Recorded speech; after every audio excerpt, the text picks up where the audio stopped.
Hi, I'm Tom Hartman, a PhD candidate at the University of Twente, and I will show you via this EMC board, I will show the effect of parasitic inductances on a decoupling capacitor.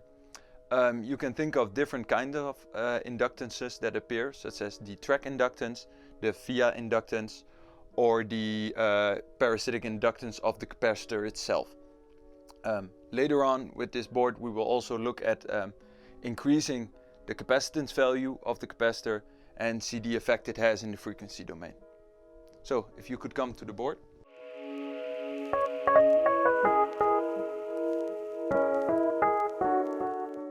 So I will give a quick overview of the setup where we have a VNA connected to our laptop, where we will use the input port and the output port connected to our PCB. So now let's jump into the PCB. So here we have a zoomed in view of the board, where on the left side we will focus on the track inductance and the via inductance, and on the right side we will look at the influence changing the capacitor value has. So here we can see 5 two-port systems with a capacitor in the middle, the decoupling capacitor that we will have a look at. So we have the input port and the output port, and for the first 3 systems we will change the track inductance. We will change the track length, we lower the length, and thus the inductance goes down. This is what we expect. And then for the lower two-port systems, we first add 2 vias, and we will see the effect it has, because it will lower the via inductance, and then in the end we will take out all of the vias and also see the effect. So we will first measure the 2-port system with the longest tracks, so we expect the highest inductance relatively to the other ones, where we measure the 2-1 parameter, which is the remainder of the power that's not being filtered by the decoupling capacitor. So let's have a look at the screen, where we do a single sweep from 1 MHz until 1000 MHz, and where we can see a capacitive behavior going up to a certain resonance frequency, after which the inductance takes over. So this is what we expected, just the effect of an inductance taking over at one point.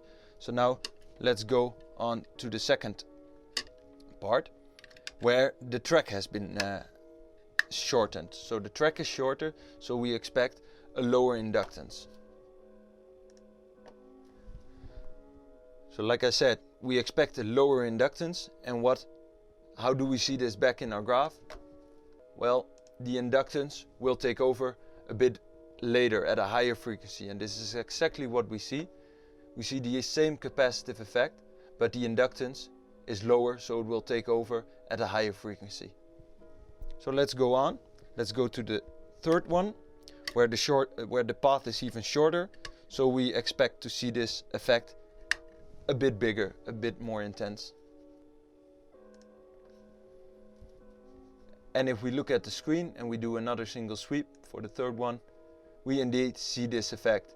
Again, the capacitive behavior, but it goes on longer, and then the inductance takes over. So now we still have the same short path, but instead of 1 via to the back of the board, we now have 3 vias connected in parallel. This will lower the inductance of the via, so again we expect a higher cutoff frequency. So let's do another sweep, and if we do this single sweep, we will see an even higher cutoff frequency. So let's go to the last one. Instead of doing 3 parallel vias and forcing the signal to go back via the back of the plate, we will just take the top of the plate. So no vias, no nothing.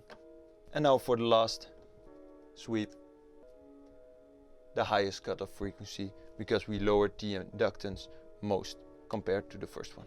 So now let's have a look at the second part of the inductance of capacitor boards, where we will have a look at the different types of dielectric materials and the effect it has on the frequency characteristic of the decoupling network. So we have 6 different capacitors, all having the same value, 100 nanofarad, but as we will see, the frequency characteristics will be different due to the different types of dielectric materials that are being used. So let's go to the first one, where we have an aluminum electrolytic capacitor. So now I'll first do a single sweep of the aluminum electrolytic capacitor, and right after that I will compare it to the tantalum capacitor.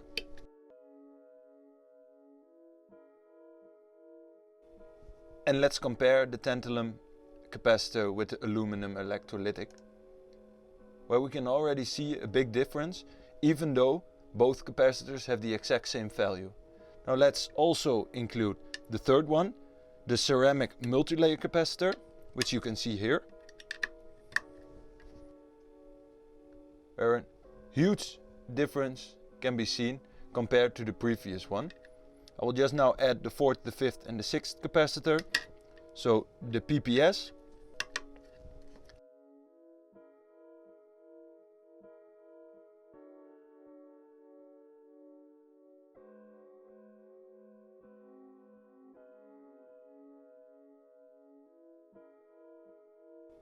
we compare it with the fifth, which is the polyester capacitor, which you can see here.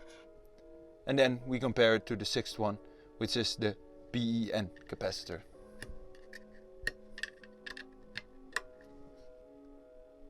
Which you can see here.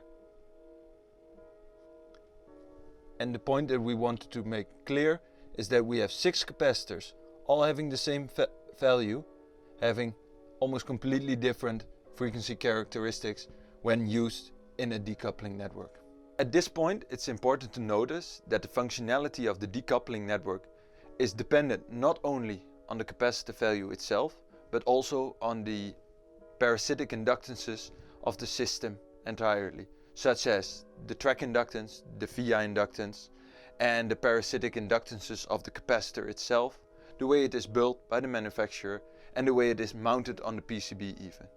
These are all important factors to take into account.